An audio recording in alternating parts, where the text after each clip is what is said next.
I want people to know about him. I don't want him to die for nothing. When investigating the brutal murder of InfoWars reporter Jamie White, I stumbled across a tip in my inbox. Now, that tip was allegedly the recordings of a 15-year-old claiming that he had disposed of the murder weapon used to kill Jamie White. He also detailed information regarding the murder. Now, we released those audio recordings on Monday, but I wouldn't have received that tip if it wasn't for a brave group of individuals looking to solve another murder. They were looking to solve the murder of 20-year-old Anthony Salas. Anthony was brutally murdered when he tried his very best to get back his sister's stolen vehicle. Her car was stolen from their Austin, Texas driveway. Now, when both their cars had stopped, Anthony had allegedly gone into a confrontation with the driver of that stolen vehicle, and someone inside that car shot Anthony in the head. Anthony then fell and the vehicle had ran over his body. Now, sadly, it wasn't just that car that hit him. He was also, according to his mother, hit by a truck. Now, the news is absolutely devastating, and his family and friends aren't stopping. They're looking to solve and make sure that every individual who was in that vehicle is arrested and held accountable. Now, I spoke with Anthony's mother, Robin, while I was in Austin, Texas earlier this week, and she detailed the gruesome, horrific crimes that took place against her family. And he's not having it. He's like, no, we're going to get my sister's car. And I'm like, no, I don't need to do that. Just don't. I did not want them to go, but I didn't honestly think that they would find the vehicle, and then they did. And he just he never came back. He never came back. Courtesy of the BLM movement, Austin PD has been badly defunded. But that's no excuse for how Anthony was treated as his lifeless body laid in the street. It's absolutely devastating to learn that his mother saw his body posted on social media because Austin police didn't put a sheet or a tent over his lifeless body. Now, according to the mother, he laid there for over 10 hours.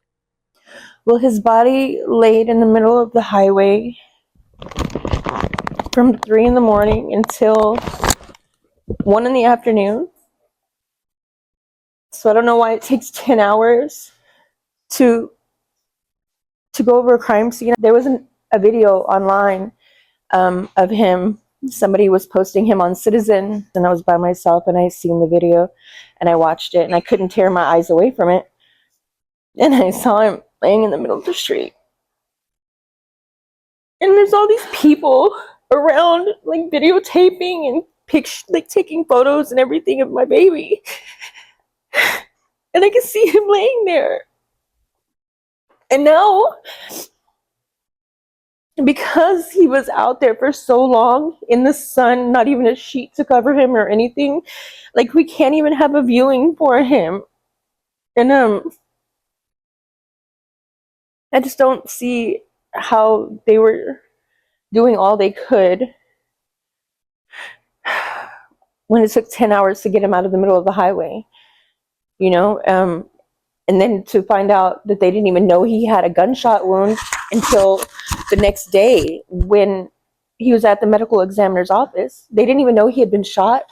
Now, Robin's obviously a brave mother looking for justice for her son, but unfortunately, she's been dealing with a wave of harassment. Now, we don't know if the people who are reaching out to her on social media are the individuals who are also involved in her son's murder.